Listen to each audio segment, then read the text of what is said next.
রাইয়াবাড়ি ADC village. এখানে মধ্য রাইয়াবাড়ির মুসলিম পাড়া 17টা পরিবারের বসবাস এখানে এবং প্রায় 100 জনের উপরে নারী পুরুষ শিশু এখানে আছেন।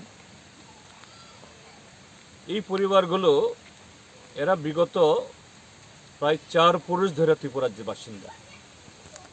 ত্রিপুরাজ্যে সে মহারাজাদের আমলে এখানে যখন আমাদের যে ট্রাইবেল অংশের মানুষরা হাল চাষ ইত্যাদি করতেন না, ওই সময়েতে ত্রিপুরাজ্যে যে খাদ্যশস্য উৎপাদন বাড়ানোর জন্য তৎকালীন যে অবিভক্ত বাংলা, এখনকার যে বাংলাদেশ বা ব্রিটিশ ভারত থেকে অনেক পরিবার আনে এবং এদের বেশিরভাগই হলো মুসলমান সম্প্রদায়ের। সেই সময় থেকে আমাদের এই মুসলমান ভাই বোনেরা আমাদের এই দেশের নাগরিক, এই ত্রিপুরা রাজ্যের নাগরিক রাজার আমল থেকে এই রায়বাড়ি বা এই যে আরও বিভিন্ন জায়গাতে এদের বসবাস। তো এখানে এদের বাড়ি একটু দূরে ছিল, যে 2000 এই ইয়েতে 1998, 99 এই সমস্ত সময়েতে এখানে কিছু সাম্প্রদায়িক গোলযোগ হয়। ওই সময়তে তারা এখানে এসে এই জায়গাগুলিতে বসেন এবং জয়েন্ট ফরেস্ট ম্যানেজমেন্ট কমিটি গঠন করার মধ্য দিয়ে তারা এখানে আছেন। সুন্দর আবার বাগান গড়া তুলছেন, এখানে সরকার রাস্তা গড়া দিছে, বাড়ি তৈরি হয়েছে, পাশে অঙ্গনওয়াড়ি আছে, রেশন কার্ডের নাম আছে। কিন্তু 2018-তে বিজেপি সরকার আসার পর তাদের চোখ পড়ল এখানে এই সম্প্রদায়ের লোকদেরকে এখান থেকে তাড়াতে হবে এবং কিছু কায়েমি স্বার্থ তাদের জন্য জায়গা দখল করতে হবে। 2019-এ প্রথম অভিযোগ, তোমরা ফরেস্টের জায়গাতে অবৈধভাবে আছো। এখন এরপরে হয়ে গেল এখন নাকি কিছু লোকের জয়েন্ট ফরেস্ট এই ফরেস্ট রাইট অ্যাক্টে তাদেরকে পাট্টা দেওয়া হলো। এটা পরিষ্কার যে কিল্লা বাগমার যে বিধায়ক রামপদ জমাতিয়ার যে RSS বিশ্ব হিন্দু পরিষদ, এদের যে চক্রান্ত সংখ্যালঘুর বিরুদ্ধে সারা দেশের মধ্যে হচ্ছে, তারই অঙ্গ হলো এখানে এই ঘটনাগুলি করা।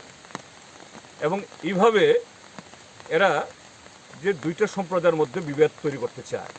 ত্রিপুরাজ্যের মধ্যে দুইটা সম্প্রদায়ের মধ্যে বিভেদ কখনো ছিল না। মুসলমানদের সাথে ত্রিপুরাজ্যের ট্রাইবেল, জমাতিয়া হোক, দেববর্মা হোক, রিয়াং হোক, হিন্দু মুসলমান দুই ধর্ম, কিন্তু ত্রিপুরাজ্যের ইতিহাসে কোনোদিন কোনো ধরনের যে বিভেদ নেই, একেবারে একটা পরিবার মতো সম্পর্ক। কিন্তু এই বিজেপি সরকার আসার পর বিশ্ব হিন্দু পরিষদ RSS এখন এই বীজ ঢালার চেষ্টা করছে এবং এই বৃষ্টির মধ্যে এটা যে নিষ্ঠুরভাবে, অমানবিকভাবে বুলডোজার দিয়ে ভেঙেছে, যা ত্রিপুরাজ্যের মধ্যে আমরা কখনো দেখিনি এরকম বর্বরতা। ত্রিপুরাজ্যের মানুষ নিন্দা করছে, আমাদের পার্টি ভারতের কমিউনিস্ট পার্টি, মার্ক্সবাদী, বামফ্রন্ট, আমরা নিন্দা করছি এবং এর বিরুদ্ধে সরকারকে আমরা সতর্ক করছি। প্রশাসনকে বলবো আর একচুল না গিয়ে যাদের বাড়িঘর নষ্ট করা হয়েছে ক্ষতিপূরণ দেওয়ার জন্য এগুলি আবার পুনরায় যাতে তারা দাঁড় করাতে পারেন। এদের আবার বাগান ভাঙা হয়েছে, জীবিকা নষ্ট করা হয়েছে, তার জন্য মিটিয়ে দেওয়া হয় এবং এখানে শান্তি বজায় করে রাখে এবং অবৈধভাবে যে ফরেস্ট পাট্টা ইস্যু করা হয়েছে এগুলো যে সবটা বাতিল করা হয়। এটা কোনো অবস্থাতেই, কোনো আইনেই এই পাট্টা দেওয়া যায় না, কারণ এখানে তাদের বসবাসই নেই। আমি শুনলাম যারা এখানে পাট্টা পেয়েছেন এদের বাড়ি এখান থেকে 3-4 কিলোমিটার দূরে।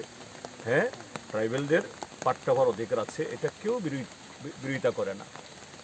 একটা সময়েতে এখানকার হিন্দু মুসলমান সব অংশের মানুষ একসাথে JFMC করেছেন তারা, আর এখন এদের মধ্যে বিভেদ লাগাচ্ছেন।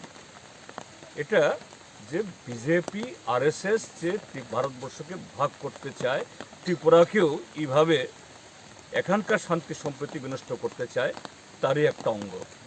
এটাকে রুখতে হবে। এটাকে রুখতে না পারলে পরে আগামী দিন এই ঘটনা এখানে থেমে থাকবে না, অন্য জায়গাতেও আরও বহু মানুষের উপরে এই ধরনের হামলা তারা করবে।